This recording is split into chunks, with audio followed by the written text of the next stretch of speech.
Man search for meaning. But can you find meaning when you're in deep pain and suffering? And does life have meaning? This question may seem cliche or cheesy to some, but not to those who actually experience some hardship in life. When life is good, we might not even bother to ask this question, but when we experience some hardship in life and when the pain is so unbearable, we will definitely ask this question to ourselves. And I'm not talking about the traffic is bad kind of hardship. I'm talking about the Holocaust level kind of hardship, where your soul, spirit and belief being tested beyond your imagination. This isn't just a book. This is a diary, an observation, a diagnosis and an antidote by Holocaust survivor Viktor Frankl. What amazed me is that Viktor Frankl, despite having gone through one of the darkest period of human history, still able to manage analyzing human behavior and trying to understand why people act the way they act. He didn't just witness horror from the outside, he lived it. Some people give up on life and lost all hope. Others choose to fight for one more day. The first part of the book documents the life in the concentration camp, and the second part of the book explains the concept of logotherapy, where Viktor Frankl founded the school of thought where he described that life is driven by meaning, not by pleasure or power. Nietzsche disagreed.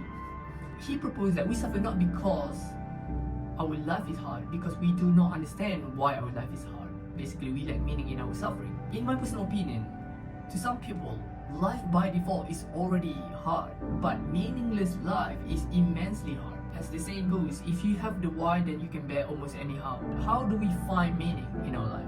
So there are a few ways that Viktor Frankl proposed. I'm not the expert, he's the expert. So some find it through work, by achieving something in their life, in their career. Some through love, by loving your partner, loving your kids, parents, your mom, your dad, your significant others, loving them even more than you love yourself. And some through suffering, by experiencing inevitable hardship in life. To choose to respond to it is somewhat a heroic act. Some find it through devotion to a higher power, and some through combination of all these things. I both hate and love this book. I hate it because no one should have experienced the Holocaust or anything like it. Because in order for us to read this book, Holocaust had to happen, right?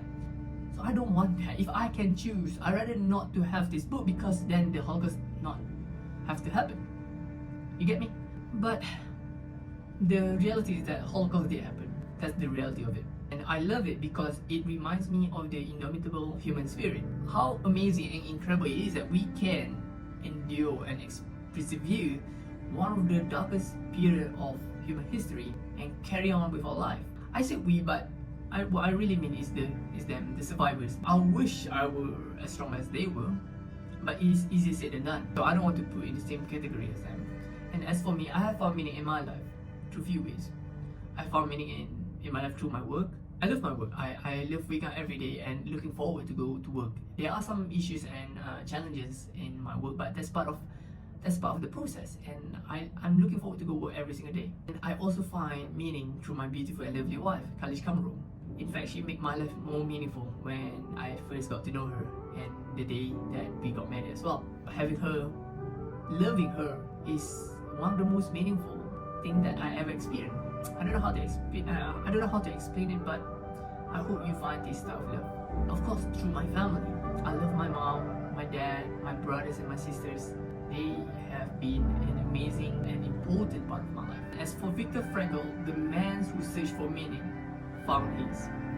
So now I ask you, what is the meaning of your life?